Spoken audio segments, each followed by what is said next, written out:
But let me say it's an honor to be able to speak today about the People's Tribune and the way it has become what we have always strived for it to be, and that's that collective organizer. I'm going to speak about Benton Harbor and how did we get involved in Benton Harbor. You know, in Detroit, based on the water struggle, we were invited to host, Maureen and I, a TV and radio program that's aired simultaneously in the grassroots community.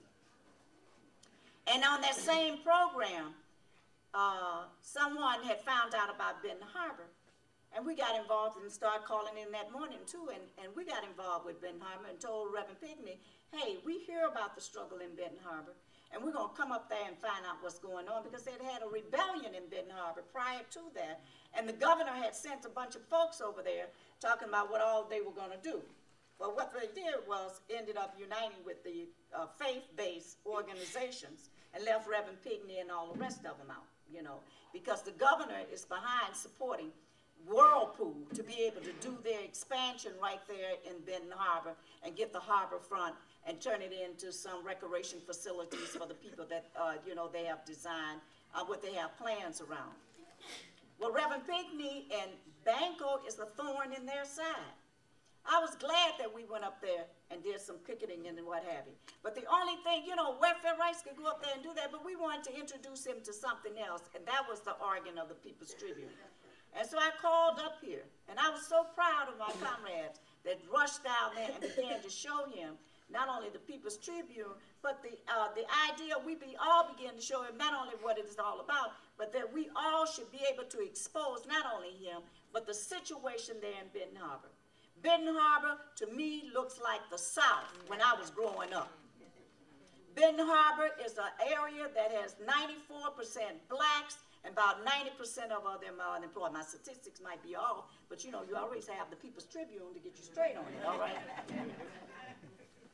Across the lake is St. Joseph.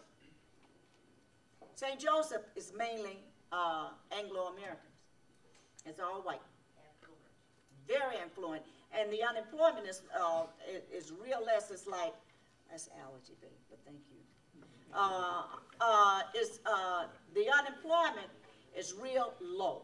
I think they up to I don't know. Their unemployment is about 2 or 3%.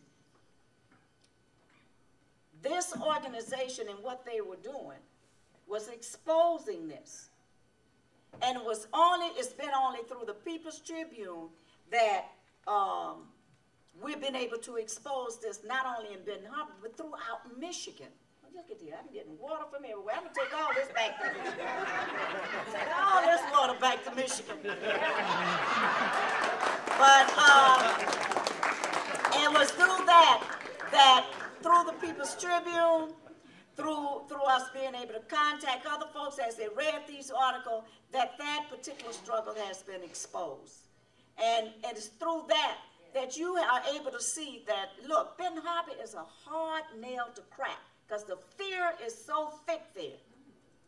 People are afraid because it's like living in Jonesboro, Louisiana. When I used to be down there, it's like living in there, and the police you're talking about controlling that community. They control that community. And I don't care what color you are. If you go up against the power to be, they're going to use the legal system to be able to bat your behind back to where they want you at. So that is what is happening with Reverend Pigney. Not only did this paper help us to get in there and been able to tell the story, but then we gave them the back page. And they have been distributing it. They don't speak nowhere. They don't go nowhere without this paper. And because of that, we have been able to recruit new comrades, fresh blood, y'all. Yeah. And one of them is here today. Phil, stand up.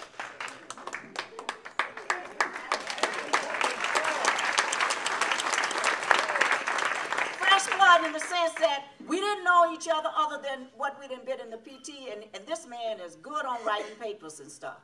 You know, and it's that joy, you know, on the one hand, it's sad to see what is going on as far as this man is under house arrest. And I don't know if you ever seen a person with a teller on their foot, on their leg. It's not easy.